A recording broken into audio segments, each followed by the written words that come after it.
Welcome to the introduction to my film, the biopic Tupac Shakur, Life and Murder of a Revolutionary and Music Legend. It's just extraordinary that today over 30 million people download his music on Spotify alone every month. And the Shakur family is one of the most important families in American civil rights history, in American history. Afeni Shakur, his mother, is without doubt as important a civil rights figure as Martin Luther King and Malcolm X. She did the marching, she did the rallies, and yet she set up breakfast clubs, legal aid centres, medical clinics, so much more. And then she of course had the trial, Afeni Shakur, and the trial of the Panther 21, in which this woman, pregnant with Tupac, took on the power of the FBI, the president, the New York Police Department, and the finest legal brains in America. And just using the prison library and her own good fortune, she fought the case and was found not guilty of 154 charges of terrorism. That's remarkable. As whatever your colour, whatever your politics, one young woman pregnant with Tupac takes on the power of state, something like Trump, in this case President Nixon, and beats the lot when she's just a girl from the street, from the hood. And yet it's taken years and years and years to tell the story. My latest film, which is why I'm starting to make this film about Tupac, my film about Afeni has only just come out, more than 30 years after the trial in 1969, 1970. And it seems totally unjust that when poor people achieve, whether it's Afeni Shakur or whether it's a son Tupac, their importance to history is completely corroded. It's people don't want to talk about it. It's like if you step up to enrich yourself as a sports star or a global millionaire in some shape or form, society celebrates you. But if you step up to change the world for a better place for everybody, then the system goes into overdrive to shut you down, particularly when you're poor and you cross that line. And Tupac was no different. He almost knew from birth that his life would be limited. You look at his songs, you look at his work, the manic way in which he wrote hundreds of songs. And then when you even look at the last song he ever wrote, and the video for that film shows somebody being killed in a drive-by shooting, and he comes back as an angel. And it was almost like, the foresight, like a psychic experience, to do a film that was so accurate about Tupac's life and loss and murder. And it's still extraordinary that somebody so famous and with so much on social media about him as a man, so little is known about the conspiracy to murder him. Was it the same people who tried to kill him the first time, when he survived the most amazing attack, being shot 3 times in the body, 2 times in the head, and yet he lived to make more songs? Extraordinary. And then of course the tragedy of the final act of his murder. Was it the same people? There is talk of a $1 million price on his head, the East-West divide, and of course then there's a story of one of his inner crew being in the pay of the FBI. The FBI, of course, that tried to bring down his mother all those years before. So I think it's really, really important to do a film that's not based on conspiracy, that's not based on, the bad points of Tupac's life, but really focuses on the man. What an incredible bloke he was. You read his songs, you see the power of them. Those songs, whether you're black or white, young or old, around the world, they still today resonate with people. They still celebrate people's struggle. They still tell stories that people can relate to today. And so those songs are like, he's like the black Elvis Presley. He's huge, but because he's black and because he came from the hood, nobody wants to celebrate him. He's just seen as that thug kid. When the reality, he was probably jailed. The legal cases that were against him were almost certainly politically motivated. They were not designed based on justice or a deal for fair women.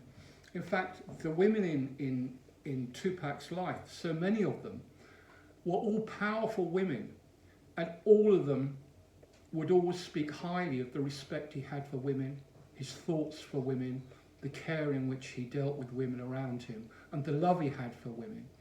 And when you realise the power of his mother, Afeni, you really get the gist that, you know, locking him up for abusing women, there's absolutely no way on the planet that that would be a true case.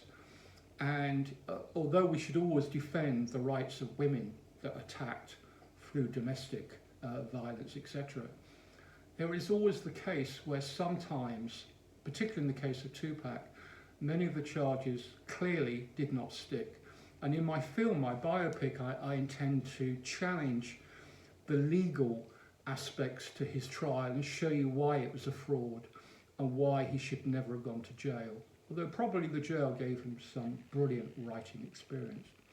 My film will also try to cover Tupac's early years, his life in jail, the attempts to kill him the first time, how that impacted on his life, and also the murder.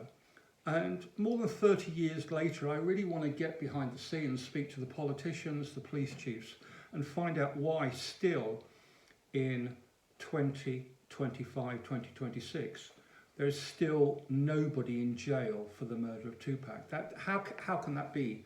You know, you go online, there's so many suspects. In fact, there's more suspects in the Tupac Shakur murder mystery than you would get in an Agatha Christie book or film. And so I really, really want to tell the story of Tupac the man, put right the injustice of the bad things that have been said about him, which aren't true, address this nonsense about him being, you know, East Coast, West Coast, when really what he wanted was equality for all young black boys, wherever they came from. And really challenge the ideology that you know, he was in some way abusive towards women, when so many women loved him and spoke so highly of him. And also try and uncover the conspiracies around his murder.